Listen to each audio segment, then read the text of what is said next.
I mean, I knew this was coming. You all knew this was coming. This is your fault, okay? So way back in 2010, we got Despicable Me, which, as I've said many times, is actually a pretty okay movie, or at least it's like way better than it has any right to be. And 5 years after this, it's 2015, which is how time works in case you didn't know. Also, fun fact, in a couple months, 2015 will be 10 years ago, so.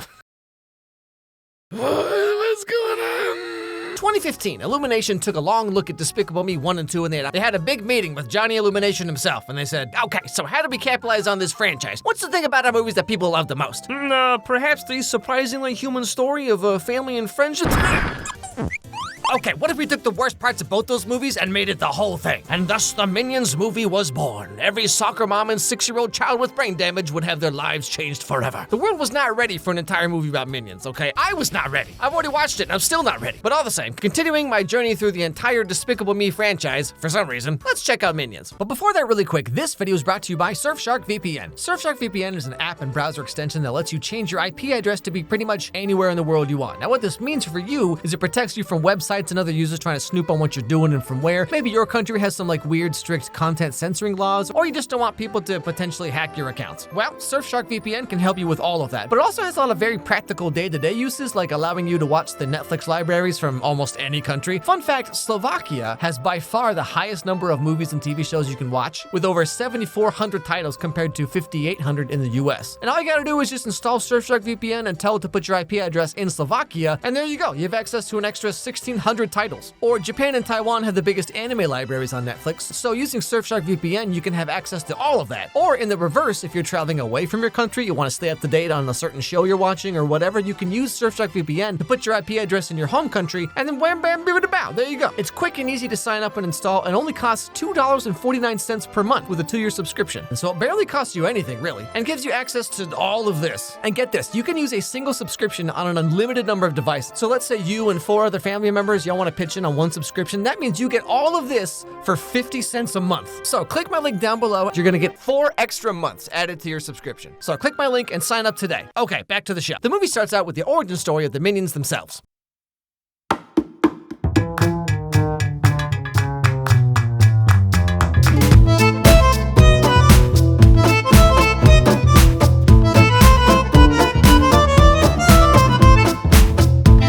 Okay, all right, fine. Yeah, these little guys are like super cute or like whatever. Okay, shut up, leave me alone. So the thing about Minions is they always have to have a boss, and their boss has to be the evilest bad dude they can find. Are you a bad enough dude to rescue the president?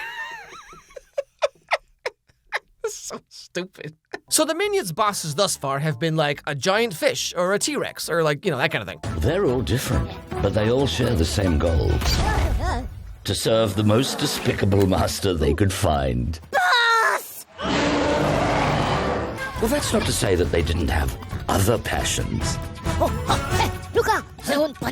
Also, somehow these dudes are older than life itself, but like they still speak French, you know, which really is just the most French thing, you know what I mean? But anyway, so the history of the Minions is that they cling to the evilest person they can find, but they always end up killing that person, which is like weirdly dark for a kid's movie. They bounced from one evil boss to another, but they never seemed to find their perfect fit.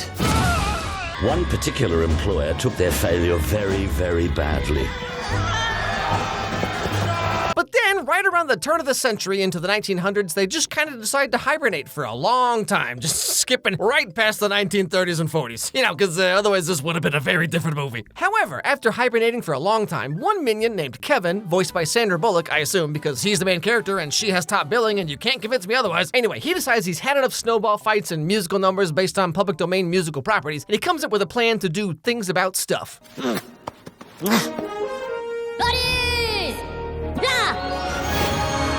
Kevin would leave the cave, go back to the outside world, and he would not return until he had found his tribe the biggest, baddest villain to serve. And so, long story short here, Kevin, Stuart, and this weird little guy, Bob, and his teddy bear, they set off on an adventure to find another evil person to imprint upon, a la Jacob and Bella from Twilight. You know, at the end when we found out that Jacob wasn't actually in love with Bella, but he was in love with the egg inside of her that would become her daughter at some point. What the f***?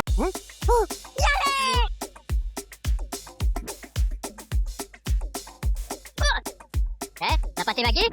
Non, la pâté maquée. This is is where they get their signature overalls, by the way. How whimsical. Now, they make their way over to the nearest department store, which, like, they were so much cooler back in, like, the 60s and 70s, you know? Everything was better. Shopping malls, department stores. You could buy a house for, like, 2 nickels and a raspberry. And, like, what do we even have nowadays, huh? Sonic roleplay Discord servers? Men's fashion department. Women's bell-bottoms and tie-dye shirts locked down. Check out our wide selection of Bob! Silly Bob! Come here! Also, like, I love how no one cares about the Minions at all. Like, they're just walking around broad daylight, farting, proud as can be, you know, and everyone's like, huh. All right. But that night, the Minions sleep in the department store, and something comes on TV oh so conveniently. You're watching the Top Secret Villain Network channel. Sponsored by VillainCon, the biggest gathering of criminals anywhere. To VillainCon this weekend, only at 545 Orange Grove Avenue in Orlando, Florida. The evilest, most horrible people you've ever seen are all coming together in Florida. We got all your favorites. Meth Mouth McAllister, that guy behind the 7-Eleven dumpsters who only does tattoos of Bart Simpson looking like this. And of course, who could forget dude who hasn't known his own name since 1987. Shut up, Dad, you don't understand. He's nice to me, okay? He said I was really mature for my age. And so, naturally, since their mission was to find a villain to work for, they hitchhike all the way from New York City to Orlando, Florida, the skid mark of America. Alrighty, who needs to stretch their legs? You guys wait here. We'll be right back. Okay, Nelsons, let's do this!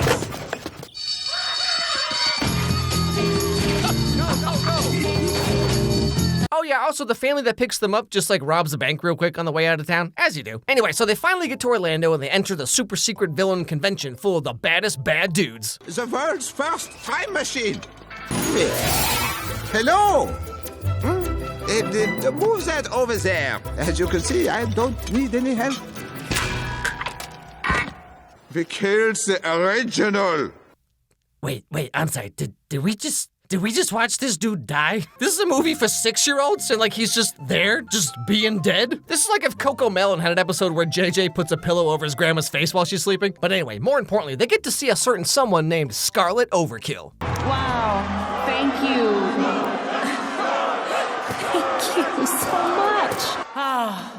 When I started out, people said a woman could never rob a bank as well as a man. Well, times change. Okay, like, wow. So Elizabeth Bathory did not bathe in the blood of 300 virgins just to have her name be smirched like that? She probably robbed the bank too, okay? Just saying. Now, Scarlet gets on stage and says that if anyone in the room can take this jewel from her hand, then they can work for her as one of her henchmen. And of course, everyone tries, but no one can do it because she's not like other girls. Except...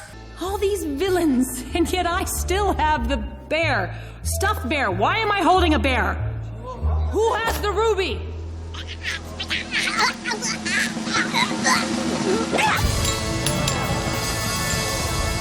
Wow. And so, just like that, our 3 main minions are now working for Scarlet Overkill to do whatever she does.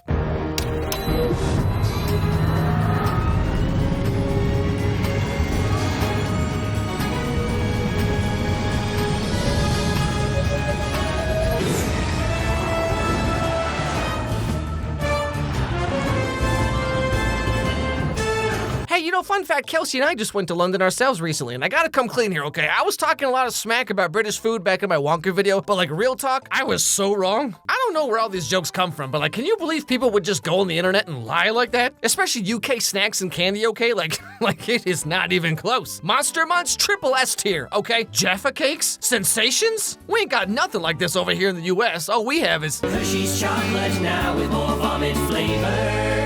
Anyway, so the minions go with Scarlet to London and meet her husband, Herb. Au potel! Ooh la la! No. Don't get too close, boys. When it's completed, it'll be my ultimate weapon. But right now, it's leaking radiation, like you would not believe. Oh, Interesting. So Scarlet's the one who says she's the evilest, baddest supervillain woman of all time, but her husband makes all the gadgets? You know, like how Barbie gets all the credit for working 800 different jobs, but Ken is the one who's building a nuclear fission reactor in the garage with nothing but a screwdriver and Play-Doh? Or how actors get all the credit for their movies, even though they do the least work out of anyone? Anyway, so then it's time we learned about what's really going on with Miss Scarlet Overbite over here. All the three little piggies had to do was just steal one little crown that the beautiful wolf had wanted ever since she was a penniless little street cub, unloved and abandoned. But that crown would mean she was a princess. So the story goes that Scarlet was a poor orphan who's always wanted to be a princess. Thus, her master plan is to steal the royal British crown, which will make her a princess, apparently. So the wolf sent the piggies to get that crown. But the little pigs weren't up to the challenge. They failed their mission. So the wolf huffed and puffed, and she blew them off the face of the earth! Wow. At least you got some self-awareness about the whole thing. Also, I don't know what Illumination's doing over there, but, they have no sense of world building at all. Because the first Despicable Me movie is literally about girls in an orphanage. And then in this prequel, we have this villain lady who was also unloved and abandoned. Connect the dots yourself. And they couldn't even be bothered to, try tying it together. It literally writes itself. But all the same, the Minions' first mission is to steal the crown.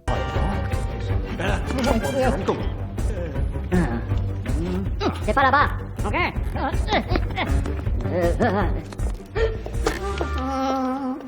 Hoppa. Mocha. Okay, come on in. You know, something I actually kind of appreciate about this movie is the usual zany Minions antics don't feel quite as cringe this time around. I guess because it's always part of a broader scene and not just the typical Despicable Me stuff where people will be having a normal conversation and the background it's just But so far, at least, this movie seems to be keeping all that to a minimum.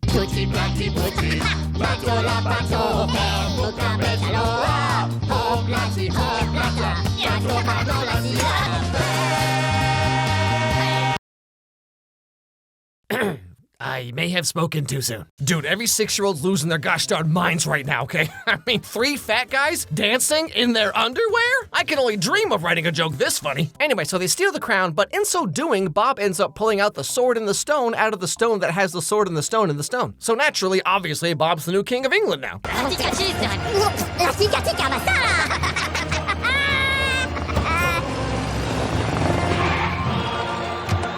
Hello, King Bob.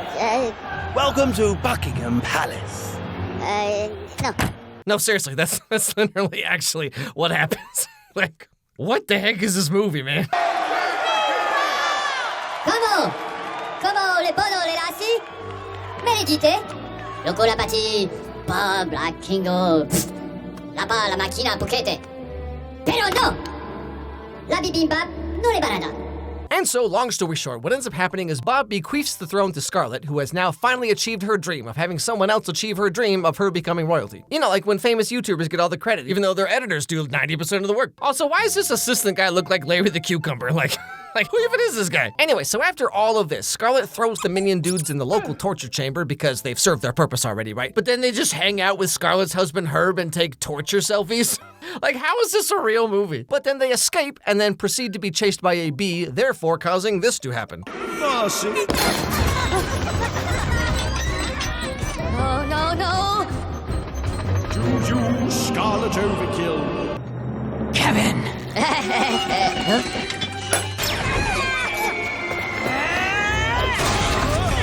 You know, something I've really noticed in all the more recent Illumination movies is how everything happens by accident, which makes these movies so frustrating to watch. They steal the crown by accident, they become king by accident, they run into Scarlet again by accident, they escape by accident, and then another 14 coincidences later, Kevin gets super huge by accident, and has this insanely quadruple cheeked up luscious badonk by accident? You know how hard I'm working at the gym every day just to try and look half this good? I know you ain't natural, okay? Fess up, Kevin. Hello.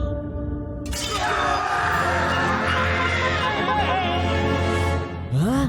Les paddies. I mean, I totally understand that it's just a kid's movie. But Despicable Me is a kid's movie, okay? How to Train Your Dragon's a kid's movie. Labyrinth is a kid's movie, somehow. Anyway, so in the end, they accidentally fight off Scarlet. But just when things are looking bad for them, you'll never guess what happens. Baby, I'm not gonna lie, but now, at least, I have my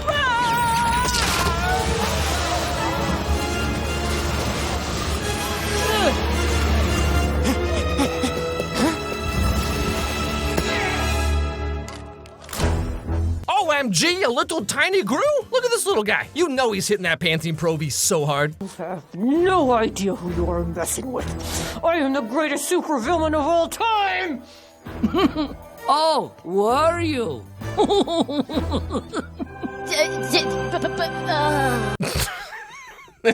I'm sorry, this is my face when I figured out how to turn off Google Safe Search. Sailor Moon Pictures.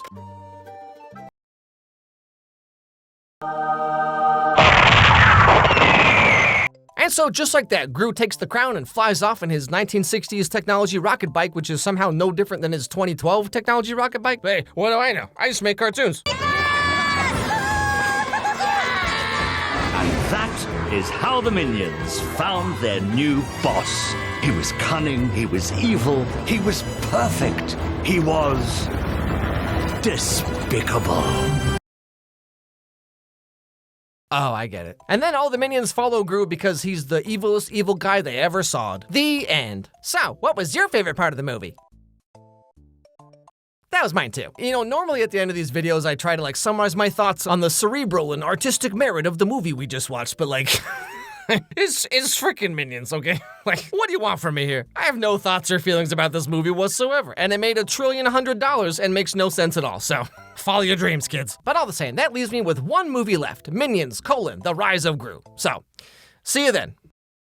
Hey everybody, thanks for watching this video. If you liked it, please watch another one, because that's how the algorithm works. So click on this one that's being recommended to you right now, right here on the screen. It actually helps a lot if you do that, because like that's how YouTube knows that my videos are worth caring about. Also, if you have any movies or TV shows you'd like to recommend, send me an email at alexmeyerscontact@gmail.com, and I'll put them on my absurdly long list of movies that I need to get to at some point. Anyway, hope I made your day a little bit better, and I'll see you all next time.